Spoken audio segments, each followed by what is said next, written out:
masih bersama Oncom SC dan lagi-lagi kali ini saya akan mengundang seseorang untuk saya pengen mendengarkan ceritanya dan katanya dia ini berprofesi sebagai sopir, tapi saya kurang tahu dia berprofesi sebagai sopir apa.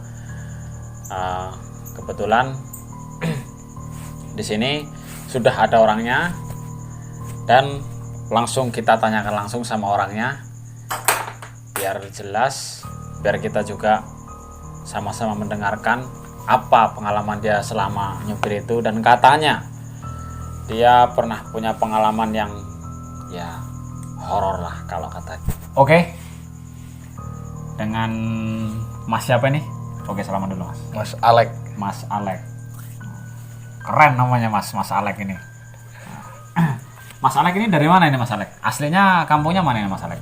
Saya asli kampung Kalidadi Mas. Kecamatan Kalirejo, Kampung Kabupaten Kalidi, Lampung Tengah. Kecamatan Kalirejo, Lampung Tengah. Oh iya iya. Katanya Mas Alek ini dengar-dengar pernah punya cerita kisah cerita mistis lah ya. Horor katanya. Dan Mas Alek ini bekerja sebagai sopir katanya. Iya, bener Mas. Itu sopir apa Mas? Sopir mobil truk, sopir mobil apa gitu? Atau sopir alat berat? Waktu masih cerita itu saya masih membawa mobil muatan barang, mobil muatan Mas. Mobil muatan barang ekspedisi? Bukan, kepribadian. Oh, pribadi? Ya, disuruh sama bos antar barang ke daerah dari Lampung Tengah ke Sumatera. Dari Lampung Tengah ke Jambi apa mana, Jakarta misalnya gitu. Bawa barang yang dibawa mobil L300. Ya itu bener dulu cerita itu Mas, ini nyata. Jadi sewaktu saya arah ke daerah Sumatera itu, di daerah namanya Muara II Kisam Tinggi itu. Muara II itu Sumatera mana itu Mas masuknya itu? Sumatera Selatan. Sumatera Selatan ya? Ya, Sumatera Selatan. Saya berangkat bawa mobil dua, yang satu orang satu bawa mobil dua gitu?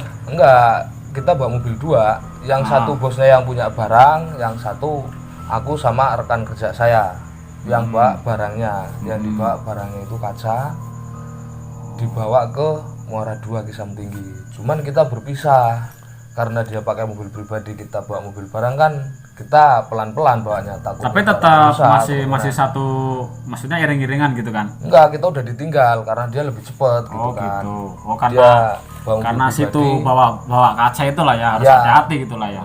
Masuk. Ntar bisa juga kan barang rusak kita yang ganti rugi gitu kan. Kita cuman prinsipnya antar barang. Pas kejadian itu sekisaran masih jam 11 lah ya, jam 11 malam itu. Ya rekan kerja saya itu bangunin saya. Saya masih tidur. Aku dibangunin, katanya dia mau minta istirahat sebentar. Terus istirahat sebentar di warung kopi, kita ngopi, kita ngobrol, ngerokok. Kisaran jam 11:30 itu kita berangkat. Cuman teman saya itu, rekan saya suruh bawa mobil udah nggak mau Mas. Jadi saya yang bawa gitu. Aku bawa di kisaran kalau nggak salah itu udah mendekatin sampai sih ya namanya, mungkin udah di jalur yang sebelah kiri mobil itu udah aluran Sungai Musi gitu. Oh ya, Sungai Musi ya itu kan sebelah kanannya itu hutan, belantara hutan, nggak ada Sungai rumah. Musi itu panjang Mas ya, kalau Sungai Musi itu ya, dengar sih kalau cerita orang sana ya mah. bener panjang, cuman itu aku di pinggirannya, cuman di tengah-tengahnya itu, di tengah jalan itu hutan, nggak ada rumah sama sekali, itu nggak ada. Adanya cuman yang belah kanan kita itu hutan, sebelah kiri itu aluran jurangnya Sungai Musi. Jam 12 malam itu ini rekan saya masih tidur. Belum saya bangunin. Jam 12 malam aku jalan. Nah, tahu-tahu itu ada kayak kelihatan bayangan putih Mas. Bayangan putih itu terbang dari kiri ke kanan. Itu bayangan putih itu terbang. Habis itu balik lagi ke kiri ke arah pohon besar. Aku bangunin rekan saya itu, suruh saya jangan tidur dulu. Kamu jangan tidur dulu, bentar kamu lihat, tengok dari pintu kamu tengok ke kiri, di samping pohon itu ada apa? Bilang gitu. Emang ada apa? Dia tanya itu rekan saya. Tadi saya lihat bayangan putih itu terbang. Karena aku cuman berdua kan, pikiran saya apa benar itu barang yang nggak kelihatan, yang nggak di logika kita gitu. Kita kan benar. orang awam yang nggak Yes. tahu masalah kayak gitu sih mas. Benar. Kurang pengetahuannya itu kurang. Tapi saat itu Mas Alek ini berperasaan, maksudnya apa lah ya, biasa aja, apa takut, apa panik, shock, apa gimana? Ya kalau takutnya takut mas, Benar. di tengah hutan Ya kalau cuma itu pasti berdua, nggak bisa dipungkiri ya sih. takutnya takut.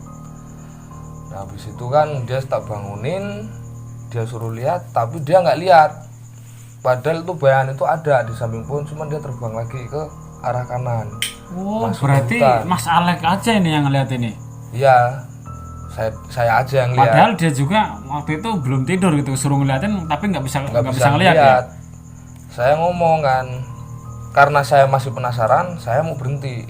Cuman sama rekan kerja saya itu nggak boleh berhenti, dikarenakan dia ngomong di sini tuh rawan gitu. Bukan masalah rawan kayak yang nggak ngeliat itu bukan kata dia. Cuman rawannya kayak begal lah, inilah ya, kita nggak mencela daerah situ banyak begal gitu, enggak. Gitu kan, kita nggak mencela daerah Muara II, terus daerah mana itu kayak Lampung yang lain tuh banyak begal, kita nggak mencela kayak gitu, enggak. Begal Cuman itu dari mungkin mana ya, aja ya, dari mana aja bisa, Bisa, sih Mas, sebenarnya sih kalau kayak gitu mah. Tergantung kita juga ya, namanya kita di jalan ya, kunci utama harus berdoa, hati-hati gitu kan. Ya kita tetaplah waspada gitu kan. iya. Tapi karena saya masih merasa ragu sama pikiran saya saking penasarannya itu mas, saya terpaksa berhenti. Aku berhenti, aku tengok ke belakang, nggak ada apa-apa di belakang. Saya tengok lagi ke atas, nggak ada apa-apa. Aku mau masuk mobil mau udah dimasukin gigi itu, mau jalan udah mati mobil, mogok mati mobil itu. Tak hidupin sampai 3 kali itu di start nggak hidup. Telepon lah sama rekan yang di depan itu bosnya. Aku ngomong mobil mati gitu kan, apakah kehabisan solar apa gimana? Enggak, aku bilang gitu. Tahu-tahu mati. Nungguin itu kisaran berapa menit, ya ada lah ya, 2 menit 3 menit itu. Panik tapi di situ ya. Panik. Kita berdua nggak ada cahaya sama sekali sih, nggak ada orang, nggak ada apa. Temen bangun turun dari mobil, suruh bongkar mesin dulu, lihat takutnya ada apa-apa kan. Terus Nggak ada apa-apa, cuman aku ke belakang, aku puterin tuh mobil kan. cek lah. Saya cek, saya lihat di kolong adanya kayak daun itu nempel di mesin, nutup vakum mobil. Tak ambil, tak hidupin, nyala mobil itu. Buat jalan berapa meter mati lagi. Tak cek lagi, itu ada daun itu lagi. Tak ambil lagi, tak buang kan. Nah habis itu jalan lagi, itu sama bos yang rekan saya yang di atas itu kan nungguin saya. Di lintasnya udah mau nyampe Muara II-nya itu, dia nungguin di samping jembatan apa namanya itu, lupa saya namanya, udah lama sih mas. Intinya nunggu di samping jembatan lah, nunggu saya datang sampai situ. Itu banyak kejadian malam itu.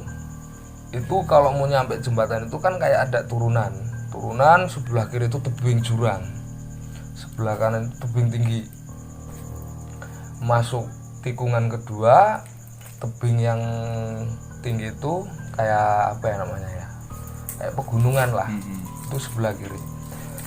Itu banyak kejadian malam itu yang benar-benar aneh yang belum saya alami sih. Kayak harimau nyeplos itu belum pernah. Ya mungkin susah sedihnya di jalan, Ya. susah senangnya di jalan.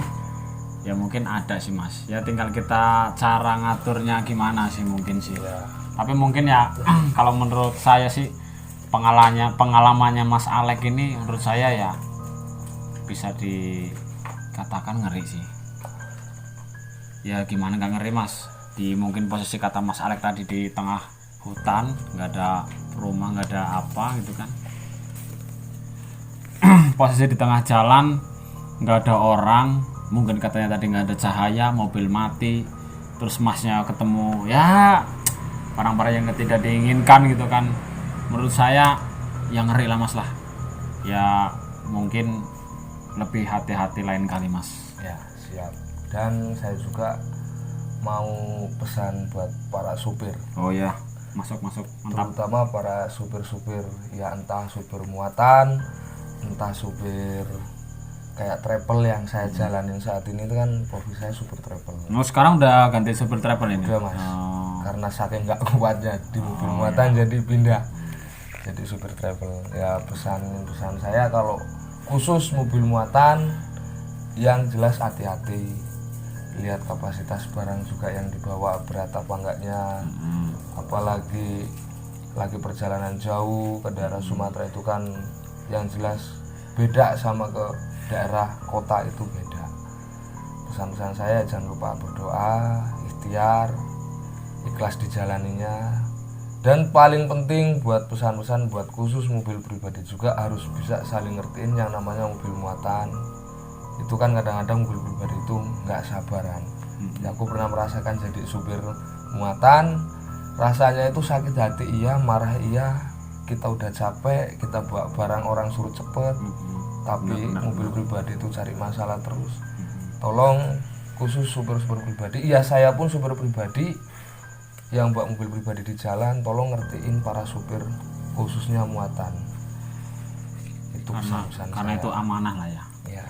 Oke, mungkin itu cerita sedikit dari Mas Alek ini, cerita di dunia persupiran atau di jalan, ya mungkin khususnya tadi katanya di daerah Sumatera, Muara Dua ya, Kisam Tinggi ya. Dan jadi pesan tadi dari Mas Alek ini menurut saya ya oke lah, bagus, siap lah, karena dia juga memang sudah jadi profesinya, dan kita udah sudahin malam ini. Next nih terus kebre bingung aku. Cerita dari kita Oh iya. selanjutnya Dan masih banyak yang di sini. tunggu cerita selanjutnya dari channel kami Oncom SC. Jangan lupa di like, komen, dan di subscribe biar nggak ketinggalan Tombol loncengnya. video-video dari kami. Oke, bye.